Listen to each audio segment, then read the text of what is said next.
Three Men in a Boat, to say nothing of the dog, by Jerome K. Jerome. Chapter 10. Our First Night. Under Canvas. An Appeal for Help. Contrariness of Tea Kettles. How to Overcome. Supper. How to Feel Virtuous.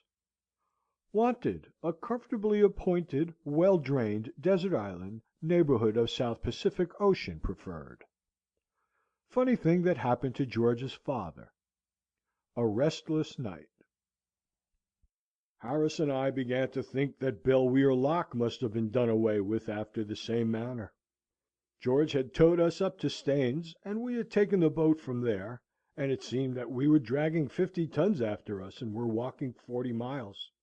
It was 7:30 when we were through, and we all got in and sculled up close to the left bank, looking out for a spot to haul up in. We had originally intended to go on to Magna Carta Island, a sweetly pretty part of the river where it winds through a soft green valley, and to camp in one of the many picturesque inlets to be found round that tiny shore. But somehow we did not feel that we yearned for the picturesque nearly so much now as we had earlier in the day.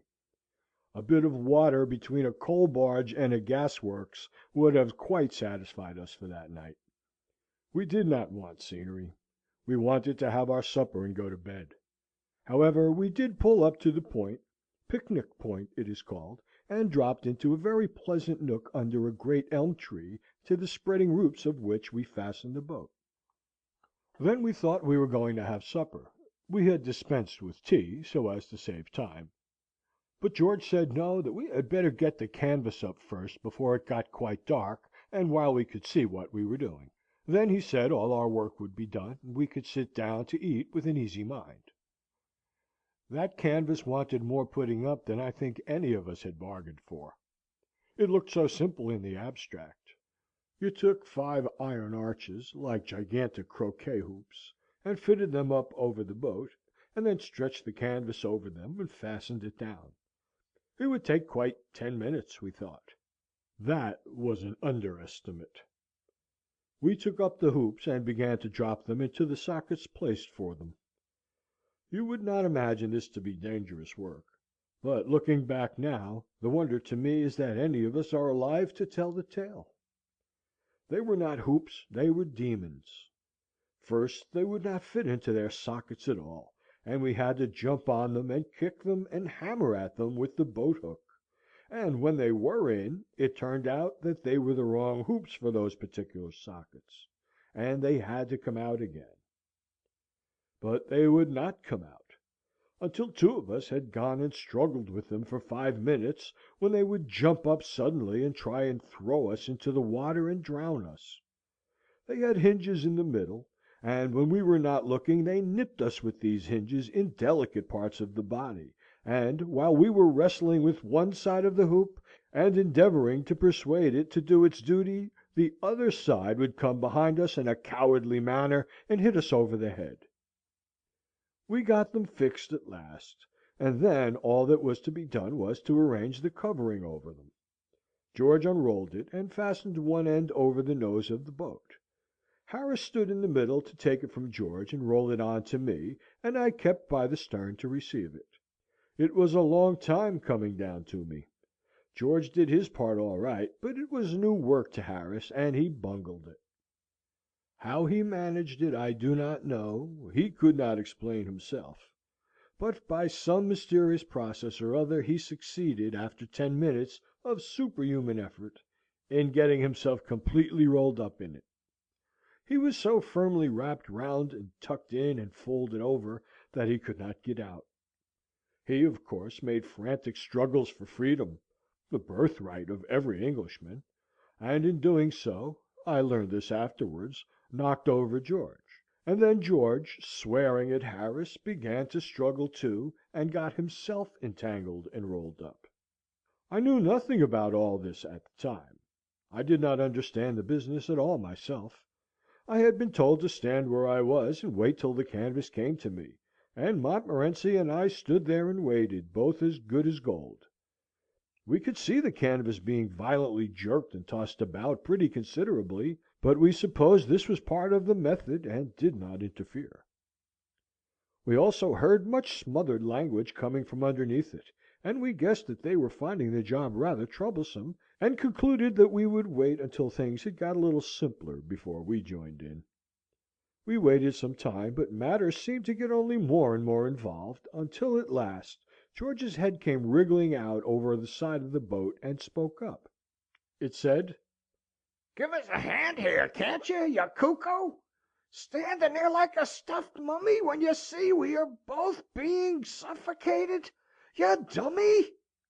I never could withstand an appeal for help, so I went and undid them, not before it was time either, for Harris was nearly black in the face. It took us half an hour's hard labour after that before it was properly up, and then we cleared the decks and got out supper.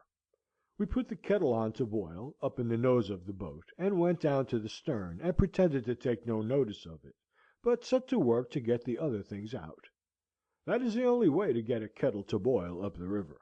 If it sees that you are waiting for it and are anxious, it will never even sing.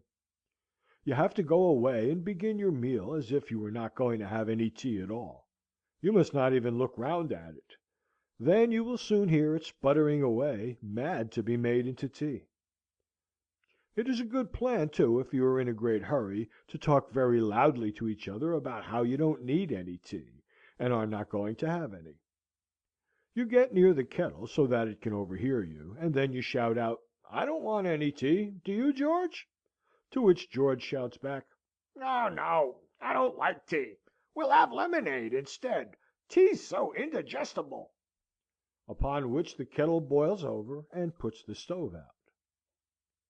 We adopted this harmless bit of trickery, and the result was that by the time everything else was ready, the tea was waiting.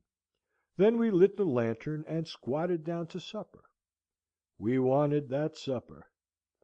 For 35 minutes not a sound was heard throughout the length and breadth of that boat, save the clank of cutlery and crockery and the steady grinding of 4 sets of molars. At the end of 35 minutes, Harris said, "Ah!" and took his left leg out from under him and put his right one there instead. 5 minutes afterwards, George said, "Ah!" too, and threw his plate out on the bank, and 3 minutes later than that Montmorency gave the first sign of contentment he had exhibited since we had started, and rolled over on his side and spread his legs out, and then I said, "Ah!" and bent my head back and bumped it against one of the hoops, but I did not mind it. I did not even swear. How good one feels when one is full! How satisfied with ourselves and with the world! People who have tried it tell me that a clear conscience makes you very happy and contented, but a full stomach does the business quite as well, and is cheaper and more easily obtained. One feels so forgiving and generous after a substantial and well-digested meal, so noble-minded, so kindly-hearted. It is very strange, this domination of our intellect by our digestive organs. We cannot work, we cannot think, unless our stomach wills so. It dictates to us our emotions, our passions. After eggs and bacon, it says, "Work." After beefsteak and porter, it says, "Sleep."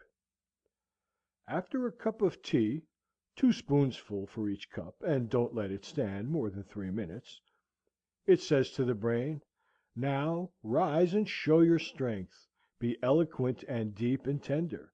See with a clear eye into nature and into life. Spread your white wings of quivering thought, and soar, a godlike spirit, over the whirling world beneath you, up through long lanes of flaming stars, to the gates of eternity." After hot muffins, it says, "Be dull and soulless, like a beast of the field, a brainless animal with listless eye, unlit by any ray of fancy, or of hope, or fear, or love, or life." And after brandy, taken in sufficient quantity, it says, "Now, come, fool, grin and tumble, that your fellow men may laugh. Drivel in folly, and sputter in senseless sounds, and show what a helpless ninny is poor man whose wit and will are drowned, like kittens side by side, in half an inch of alcohol. We are but the veriest, sorriest slaves of our stomach. Reach not after morality and righteousness, my friends.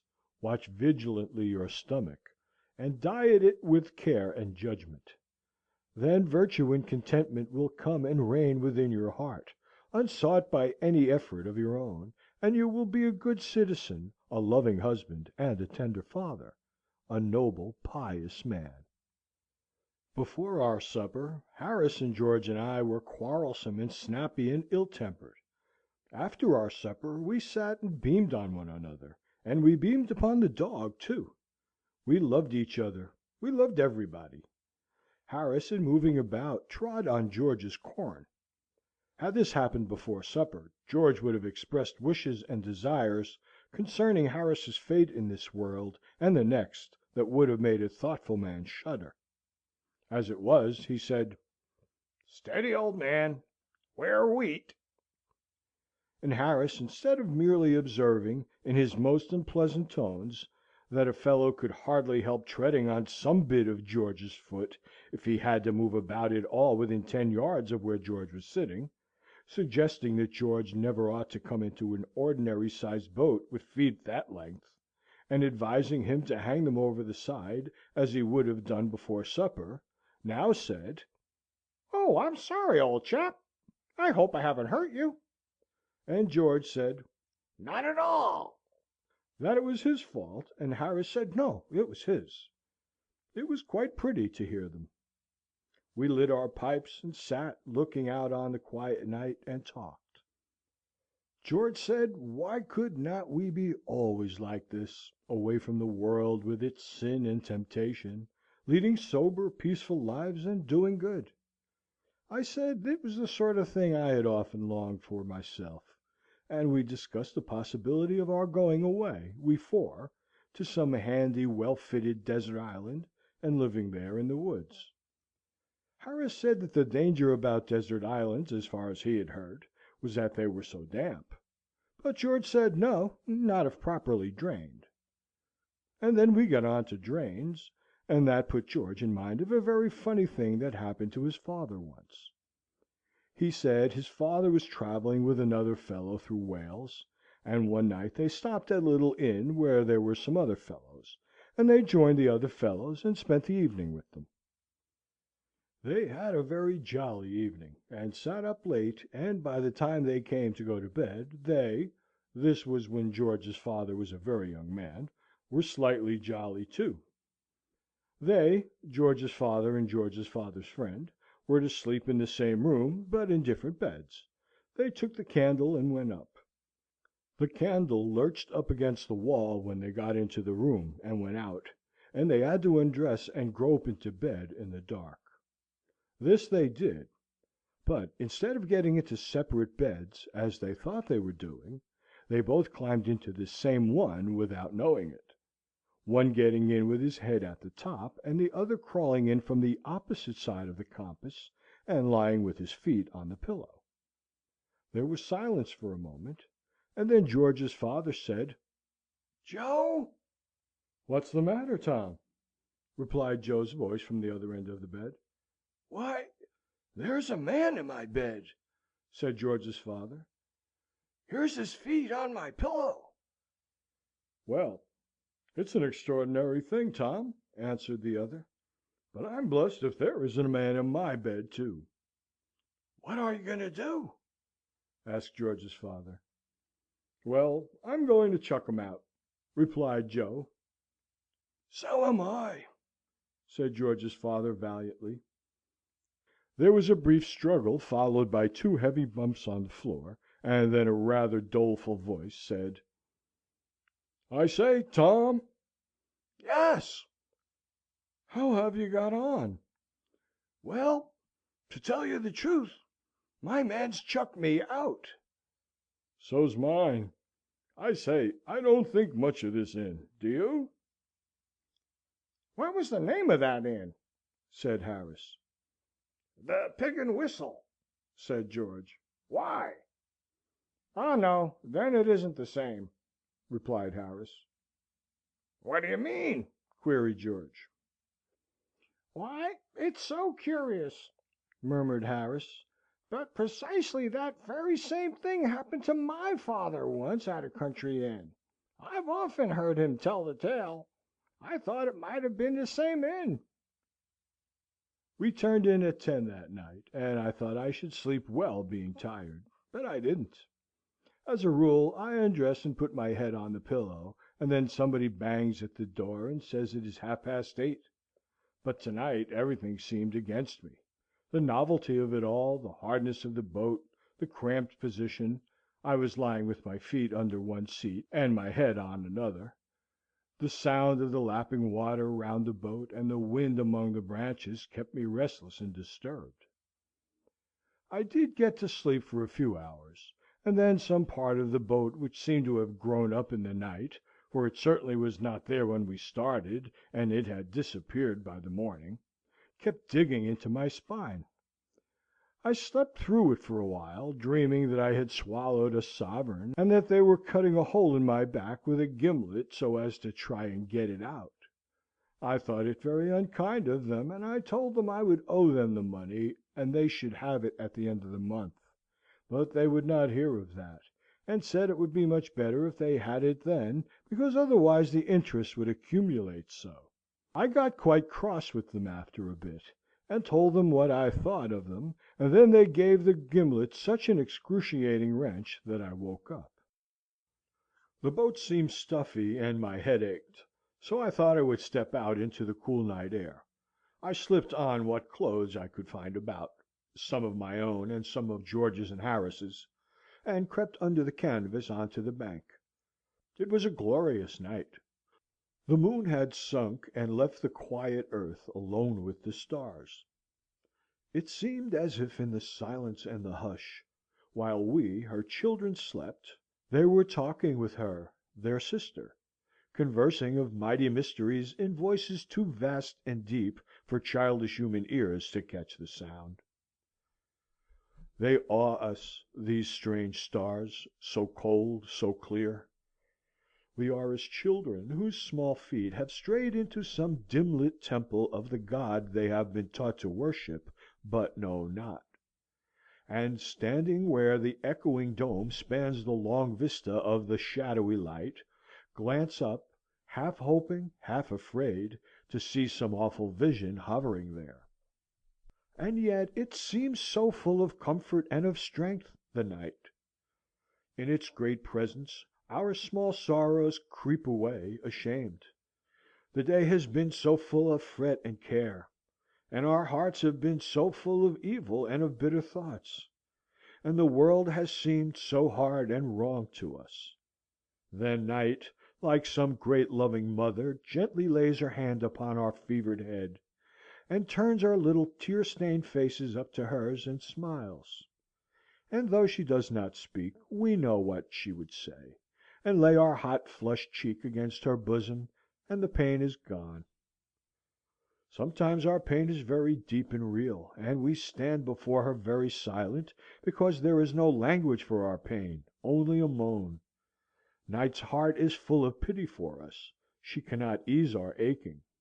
She takes our hand in hers, and the little world grows very small and very far away beneath us, and, borne on her dark wings, we pass for a moment into a mightier presence than her own, and in the wondrous light of that great presence, all human life lies like a book before us, and we know that pain and sorrow are but the angels of God. Only those who have worn the crown of suffering can look upon that wondrous light, and they, when they return, may not speak of it, or tell the mystery they know. Once upon a time, through a strange country, there rode some goodly knights, and their path lay by a deep wood, where tangled briars grew very thick and strong, and tore the flesh of them that lost their way therein. And the leaves of the trees that grew in the wood were very dark and thick, so that no ray of light came through the branches to lighten the gloom and sadness. And as they passed by that dark wood, one knight of those that rode, missing his comrades, wandered far away, and returned to them no more; and they, sorely grieving, rode on without him, mourning him as one dead. Now, when they reached the fair castle towards which they had been journeying, they stayed there many days, and made merry. And one night, as they sat in cheerful ease around the logs that burned in the great hall, and drank a loving measure, there came the comrade they had lost, and greeted them. His clothes were ragged like a beggar's, and many sad wounds were on his sweet flesh, but upon his face there shone a great radiance of deep joy. And they questioned him, asking him what had befallen him. And he told them how in the dark wood he had lost his way, and had wandered many days and nights, till, torn and bleeding, he had laid him down to die.